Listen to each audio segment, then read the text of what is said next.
നമസ്കാരം. കൃഷി ഇറക്കി കാശു വാരുന്നവർ മാത്രമല്ല കർഷകർ. പച്ചപ്പിനെ പ്രണയിച്ച് കാർഷിക ജീവിതം ആസ്വദിക്കുന്നവരുമുണ്ട്. കൃഷി വാർത്തകളും കാർഷിക വിശേഷങ്ങളുമായി കൃഷിഭൂമി. IT-യിൽ വിജയിച്ച സോഫ്റ്റ്വെയർ എഞ്ചിനീയർക്ക് കൃഷിയിൽ ലാഭം കൊയ്യാനാകുമോ? ആകുമെന്ന് തെളിയിക്കുകയാണ് തിരുവനന്തപുരം പാറാട്ടുകോണത്തെ അജി സോമൻ. ഹൈടെക് കൃഷിയിലൂടെ മികച്ച ലാഭമാണ് അജി നേടുന്നത്.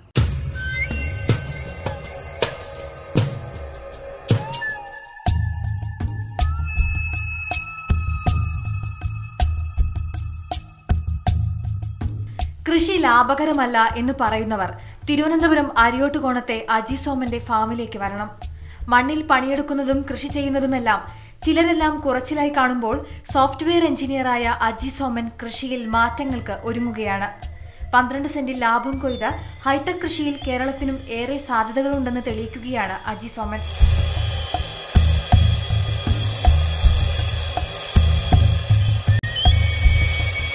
കൃഷി താല്പര്യമുണ്ടായിരുന്നു. പിന്നെ ഇവിടെ കുറച്ച് സ്ഥലങ്ങളിങ്ങനെ ഉണ്ട്, ഫുൾ കാട് പിടിച്ച് കിടക്കുകയായിരുന്നു. അപ്പം അതുകൊണ്ട് അത്യാവശ്യം നമ്മളെ വീട്ടിലാവശ്യമുള്ള കൃഷി പച്ചക്കറികൾ ഉണ്ടാക്കാം എന്ന കൺസെപ്റ്റിലാണ് ഇതിലേക്ക് ഇറങ്ങി തിരിച്ചത്.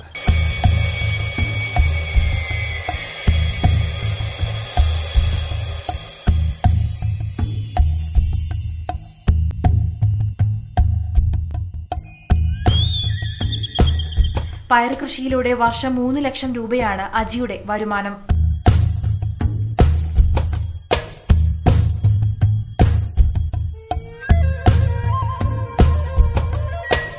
കഴിഞ്ഞ മാസം 29-നാണ് ഞാൻ ആദ്യത്തെ ക്രോപ്പ് ഇട്ടത്. പയറാണ് ട്രൈ ചെയ്തത്. ഇവരെല്ലാവരും പോളിഹൗസിനകത്ത് എല്ലാവരും പ്രിഫർ ചെയ്ത് എന്ന് പറഞ്ഞാൽ കുക്കുംബറാണ്. കുക്കുംബർ ഞാൻ നോക്കിയപ്പം മാർക്കറ്റിൽ നമുക്ക് സെല്ലിംഗ് പോയിൻ്റ് പ്രയാസമായിരിക്കും. പിന്നെ ഒരു ട്രയൽ ആൻഡ് എററായിട്ട് പയറിട്ട് നോക്കി. ഇപ്പോൾ എനിക്ക് നല്ലൊരു ഈൽഡാണ് എനിക്ക് കിട്ടുന്നത്, വലിയ കുഴപ്പമില്ലാത്ത ഈൽഡ് കിട്ടുന്നുണ്ട്. ഇതേ സെയിം സാധനം ഞാൻ ഓപ്പൺ ഫീൽഡിൽ ട്രൈ ചെയ്ത് നോക്കിയിട്ടുണ്ട്. അതിലും നല്ല വ്യത്യാസം, ഈ പറഞ്ഞതിലും വ്യത്യാസം എനിക്ക് ഫീൽ ചെയ്യുന്നുണ്ട്.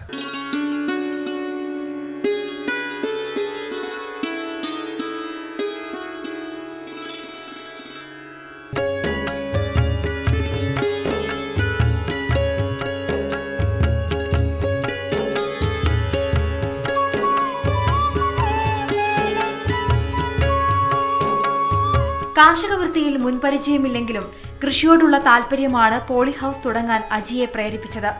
തിരുവനന്തപുരം അരിയോട്ടുകോണത്തെ 12 സെന്റിലാണ് കൃഷി തുടങ്ങിയത്. പോളിഹൌസ് നിർമ്മാണത്തിന് ചെലവായ തുകയുടെ 65% സർക്കാരിൽ നിന്ന് സബ്സിഡിയായി ലഭിച്ചു. ഹോർട്ടിക്കൾച്ചറൽ മിഷന്റെ സഹായത്തോടെയാണ് കൃഷി തുടങ്ങിയത്. കാടുപിടിച്ച ഭൂമി വെട്ടിത്തെളിയിച്ച് പോളിഹൌസ് നിർമ്മിച്ചു. വിത്തിനെയും കൃഷിരീതികളെയും കുറിച്ച് ഇന്റർനെറ്റിലൂടെ വിശദമായി പഠിച്ചാണ് കൃഷി തുടങ്ങിയത്. ഹൈടെക് ഫാമിങ്ങിൻ്റെ ഒരു കൺസെപ്റ്റ് ഇങ്ങനെ ആദ്യം പേപ്പറിൽ കണ്ടു. അത് കഴിഞ്ഞ് നെറ്റ് നോക്കി. അപ്പോൾ ആ കൺസെപ്റ്റ് കണ്ടപ്പോൾ കുറച്ച് കൊള്ളാമെന്ന് തോന്നി. അവർ പറയുന്നത് വെച്ചാൽ നമ്മൾ ഓപ്പൺ ഫീൽഡിൽ ചെയ്യുന്നതിലും 5 to 10 ടൈംസ് ബെറ്ററാണ്, ഈൽഡ് കിട്ടും നമ്മളെ ഒരു പ്രിസിഷൻ ഫാമിംഗ് വിത്ത് പോളിഹൗസ് ചെയ്താൽ കിട്ടുമെന്ന് പറഞ്ഞായിരുന്നു. അതിൻ്റെ എക്സ്പെരിമെൻ്റായിട്ട് ഒന്ന് ട്രൈ ചെയ്ത് നോക്കി.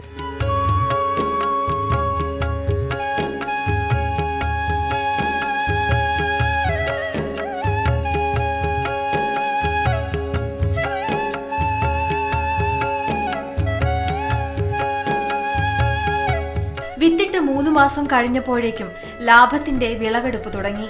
പച്ചപ്പയറിനൊപ്പം ചുവന്ന പയറും പാവയ്ക്കയും പോളിഹൌസിൽ തന്നെ പരീക്ഷിച്ചു. മികച്ച വിളവാണ് ഈ പരീക്ഷണ കൃഷി അജിക്ക് നൽകിയത്.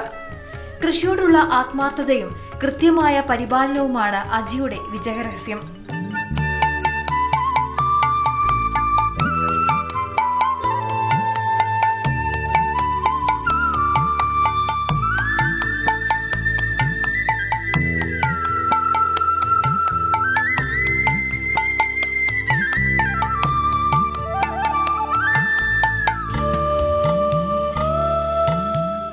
പോളിഹൌസിൽ വളരുന്ന ചെടികൾക്ക് വെള്ളവും വെള്ളത്തിൽ ലയിപ്പിച്ച് വളങ്ങളും കൃത്യമായി നൽകി. പോളിഹൌസിനകത്ത് ചൂട് കൂടുമ്പോൾ വെള്ളം സ്പ്രേ ചെയ്ത് ചൂട് നിയന്ത്രിക്കാനുള്ള സംവിധാനവും ഈ ഫാമിലുണ്ട്. കൃത്യമായ പരിപാലനമുണ്ടെങ്കിൽ കൃഷി നഷ്ടമാവില്ലെന്നാണ് അജി പറയുന്നത്. കാർബൺ ഡയോക്സൈഡ് ഇതിൻ്റെ അകത്ത് കെട്ടി നിൽക്കുന്നതുകൊണ്ട് നല്ലൊരു ഗ്രോത്താണ് ഇതിൻ്റെ അകത്ത് വരുന്നത്. പിന്നെ പ്ലാന്റ്സ് എല്ലാം നമ്മൾ ഫെർട്ടിഗേഷൻ ഷെഡ്യൂൾ സെറ്റ് ചെയ്തിട്ടുണ്ട്. എല്ലാ ചെടിക്കും കൃത്യമായ അളവിൽ ഈ ഡ്രിപ്പ് വഴി വളം നമുക്ക് അതിൻ്റെ മൂട്ടിയെത്തും. അപ്പോൾ നമുക്ക് ഇങ്ങനെ എന്തെങ്കിലും പ്ലാൻസ് ഉണ്ടെങ്കിൽ ഈ അടുത്ത കൃഷി ഓഫീസ് ബന്ധപ്പെട്ട് കഴിഞ്ഞാൽ നല്ല രീതിയിലുള്ള നമുക്ക് ഗൈഡൻസ് അവർ തരുകയും ചെയ്യും. ഇതിനെ ഒത്തിരി പ്രോത്സാഹിപ്പിക്കുന്നുണ്ട്. ഇനി ഹൈടെക് മാതൃകയിൽ മണ്ണില്ലാതെ കൊക്കോപിറ്റും വെർമി കമ്പോസ്റ്റും ചേർത്തുണ്ടാക്കുന്ന പ്രത്യേക സജ്ജീകരണത്തിൽ കൃഷി ചെയ്യാനാണ് പദ്ധതി. ഇത് കളകൾ വളരുന്നത് തടയാനും സഹായിക്കും. പോളിഹൗസിന് പുറത്തും അജി ഇപ്പോൾ കൃഷി തുടങ്ങിയിട്ടുണ്ട്. വാഴ, പാവയ്ക്ക, പടവലം, വഴുതന ഇനങ്ങളും ഹൈടെക് മാതൃകയിൽ കൃഷി ചെയ്യാനുള്ള തയ്യാറെടുപ്പിലാണ് ഈ സോഫ്റ്റ്വെയർ എഞ്ചിനീയർ. ഇപ്പോൾ പുറത്ത് ഞാൻ വാഴയിട്ടുണ്ട്. ഒരു 50 സെൻറ്റിനകത്ത് 450 വാഴയിട്ടുണ്ട്. പ്ലസ് ഏതാണ്ട് ആ നട്ട സമയത്ത് തന്നെ ഇടകളവായിട്ട് മത്തനിട്ടുണ്ട്. അപ്പം ഒരു 3 മാസം ഇപ്പോൾ ആയി. ഇനി ഒരു 1.5 മാസം ഈൽഡ് കിട്ടുന്ന സമയമാണ് മത്തൻ്റെ. അത് കഴിയുമ്പോൾ ഈ മത്തൻ തന്നെ നമുക്ക് വളമായിട്ട് വാഴയ്ക്ക് കൊടുക്കാൻ പറ്റും. എന്നിട്ട് അടുത്ത ഇടവളമായിട്ട് തണലിൽ വളരുന്ന ഏതെങ്കിലും പ്ലാന്റ്സ് ഐഡൻറ്റിഫൈ ചെയ്ത് നടാൻ ഉദ്ദേശിക്കുന്നത്. അപ്പോൾ ഇങ്ങനെ ചെയ്യുകയാണെങ്കിൽ ഇത് എന്തുകൊണ്ടും നമുക്ക് ഇത് മെയിൻറ്റെയിൻ ചെയ്ത് പോകാൻ പറ്റും എന്നാണ് എൻ്റെ വിശ്വാസം.